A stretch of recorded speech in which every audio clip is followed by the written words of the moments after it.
En cuanto al tema de análisis, voy a hablar de la insurrección del grupo Wagner en Rusia, pero quisiera ponerlo en un contexto más amplio. En primer lugar, el grupo Wagner es parte de un fenómeno que es bastante más extendido que lo que acabamos de ver en Rusia. Estados Unidos, por ejemplo, con la agencia Blackwater, entre otras, hizo algo similar en Irak, solo que en lugar de llamarlos por su nombre, mercenarios, se les llamaba eufemísticamente contratistas privados de seguridad. Hay que saber dos cosas respecto a estos presuntos contratistas privados de seguridad en Irak. Primero, eran el segundo contingente de fuerzas más grandes extranjeras presentes en Irak, después únicamente de las tropas del gobierno estadounidense, pero por delante del contingente que ocupaba el segundo lugar entre los contingentes estatales, el Reino Unido.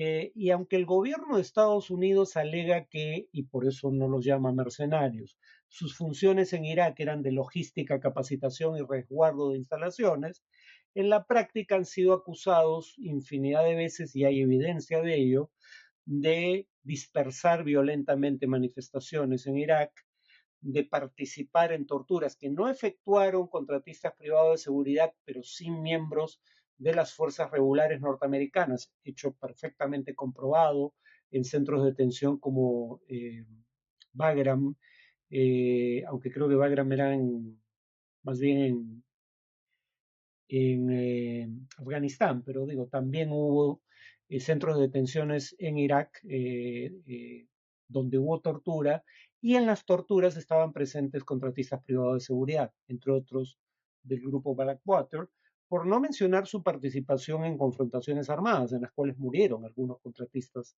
privados de seguridad. Claro, ¿por qué no llamarlos mercenarios? Porque eh, contratar fuerzas irregulares armadas para participar, sea en guerras civiles, sea en guerras interestatales, es algo prohibido por una convención internacional. Por eso es que no se les puede llamar formalmente mercenarios sin violar el derecho internacional. ¿Y por qué los estados, incluyendo democracias, recurren a ellos? Básicamente porque estos grupos operan en una suerte de vacío legal. En el caso de los contratistas privados de seguridad en Irak, no eran parte de la cadena de mando de las Fuerzas Armadas, porque no son soldados regulares del ejército o en general de las Fuerzas Armadas estadounidenses, por ende no podían ser sometidos a una corte marcial. No permitía el gobierno de los Estados Unidos que sus ciudadanos fueran encausados por cortes iraquíes en aplicación de las leyes de ese país, pero tampoco podían ser juzgados por cortes estadounidenses porque, siendo ciudadanos americanos que cometieron delitos, no los cometieron en territorio de los Estados Unidos. Algo similar a lo que ocurre con los soldados norteamericanos que fueron acusados de tortura en la base naval de Guantánamo, en Cuba. Eh, entonces, digamos, esa es una de las ventajas de recurrir a este tipo de grupos. Salvo cortes internacionales, no hay otro mecanismo para hacerlos rendir cuentas por conductas que pudieran considerarse delictivas bajo el derecho internacional. Además, en el caso específico de Estados Unidos, cuando se despliegan tropas estadounidenses, por ejemplo, en Colombia, en aplicación del denominado Plan Colombia, financiado por Estados Unidos, el Congreso aprueba restricciones al tipo de actividades que las fuerzas estadounidenses podían desplegar en territorio colombiano. Esas restricciones no alcanzan a los llamados contratistas privados de seguridad. Esa es otra ventaja de recurrir a ellos. Si el Ejecutivo quiere hacer cosas que proscribe el legislativo, puede hacerlas a través de contratistas privados de seguridad o mercenarios. Un buen romance. Por otro lado, el recurrir a este tipo de fuerzas también provee una negación plausible. En el caso del grupo Wagner, durante mucho tiempo Rusia alegó que sus tropas regulares no estaban participando de los combates en Ucrania desde 2014 y que quienes combatían eran milicias formadas por ciudadanos ucranianos del este de Ucrania o de la península de Crimea. Ahora sabemos que entre esos presuntos ciudadanos estaban milicianos del grupo Wagner, ¿no?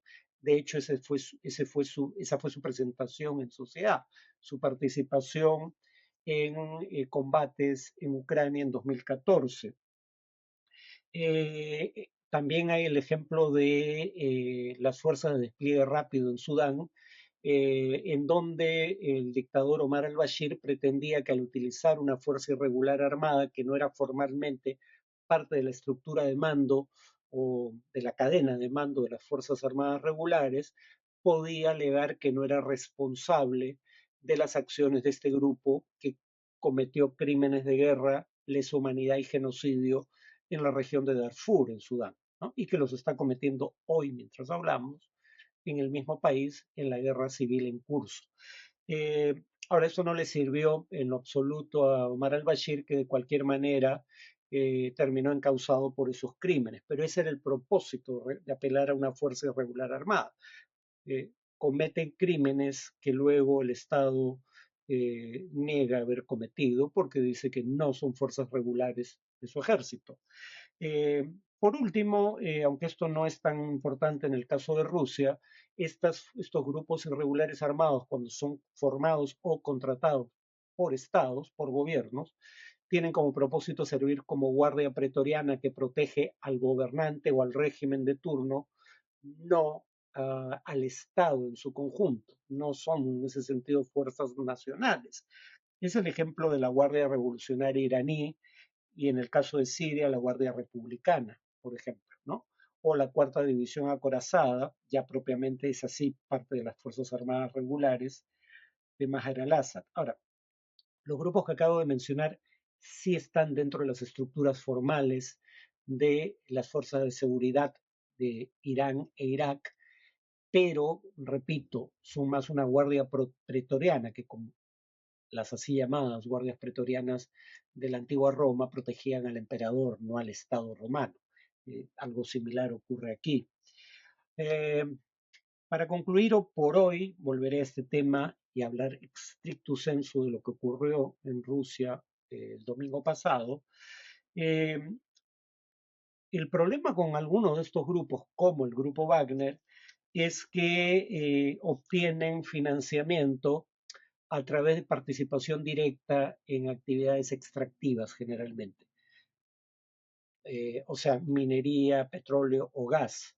En el caso del grupo Wagner obtiene, digamos, financiamiento de su participación en minas de diamantes u oro en el África subsahariana, de las cuales obtiene un porcentaje de las utilidades, minas que resguarda en esos países en los que actúa, como Mozambique, Mali o en menor medida Libia, en el Sahara. Eh, y lo mismo podría decirse de las fuerzas de defensa rápidas que ya mencioné en el caso de Sudán, que se financian, entre otros medios, a través de minas de oro que controlan. Esto es importante porque, según un estudio cuantitativo exhaustivo de un académico muy prominente en estos temas, James Ferron, las guerras civiles que surgen producto de golpes de Estado o revoluciones tienden a ser breves, salvo en una excepción, y es cuando el principal grupo irregular armado que participa en esas guerras se financia a través de las drogas o de la explotación de recursos minerales. Ahí las guerras tienden a ser más prolongadas en el tiempo, en buena medida porque esos recursos le dan una autonomía a estos grupos irregulares armados que no tienen cuando dependen íntegramente del financiamiento del Estado, que es el caso, por ejemplo, en Rusia, de las milicias chechenas al mando de un miliciano checheno de apellido Kadyrov.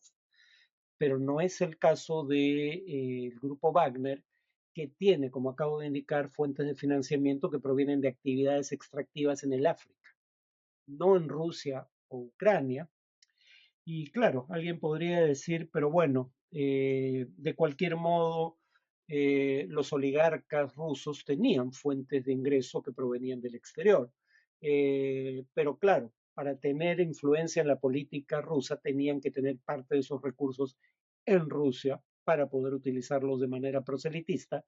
Y cuando eso ocurría, estos oligarcas, así llamados en Rusia, porque medraron a expensas de empresas públicas cuando estas fueron malbarateadas en el proceso de privatización, eh, esos así llamados oligarcas eran detenidos, como Jodorowsky, el hombre más rico de Rusia, y sus activos podían incluso ser confiscados por el Estado.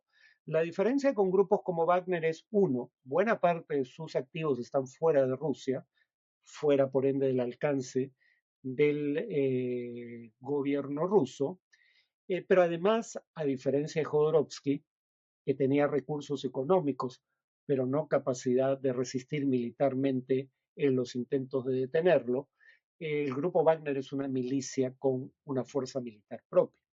Y eso es lo que explica su poder de negociación.